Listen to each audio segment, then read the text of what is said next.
নমস্কার বন্ধুরা, আগামী 30/11/2025 তারিখে কনস্টেবল পরীক্ষা হবে। এক্ষেত্রে এবার কিন্তু নতুন কিছু পরিবর্তন এসছে। এক্ষেত্রে এবার কিন্তু আপনাদের পরীক্ষা হলে ঢুকতে গেলে আপনাদের বায়োমেট্রিক হবে, অর্থাৎ আপনাদের ছবি তোলা হবে, আপনাদের ফিঙ্গারপ্রিন্ট সহকারে আপনাদের ডিজিটাল সিগনেচার হবে। এক্ষেত্রে আপনাদের আধার কার্ড কম্পালসারি। আমি আবার বলছি, এবার কিন্তু আপনাদের আধার কার্ড ছাড়া আপনাদের পরীক্ষা হলে প্রবেশ করতে দেওয়া হবে না। এই জন্য আধার কার্ড কম্পালসারি। আপনারা পারলে আপনাদের অ্যাডমিটটা দেখে নেবেন। এই অ্যাডমিটের মধ্যে লেখা রয়েছে শুধুমাত্র আধার কার্ড আপনাদের নিয়েই পরীক্ষা হলে ঢুকতে পারবেন। অন্য কোনো কার্ড, প্যান কার্ড বা ডিএল হোক, ভোটার কার্ড হোক, আপনাদের অ্যাপ্লিকেবল হবে না। এই জন্য আমি আবার একটা তথ্য দিই, যদি কারো আধার কার্ড হারিয়ে যায় তাহলে কি করবেন?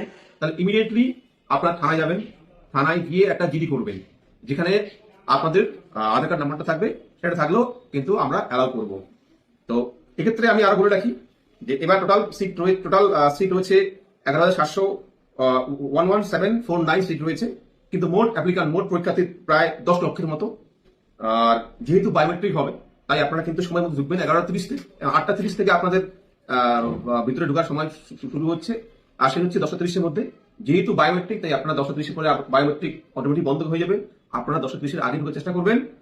আর শুধুমাত্র আধার কার্ড এবং অ্যাডমিট কার্ড, অন্য কোনো ধরনের ইনস্ট্রুমেন্ট, পেন, পেন্সিল, জলের বোতল, ঘড়ি কিছুই ভিতরে ঢোকার অনুমতি নেই।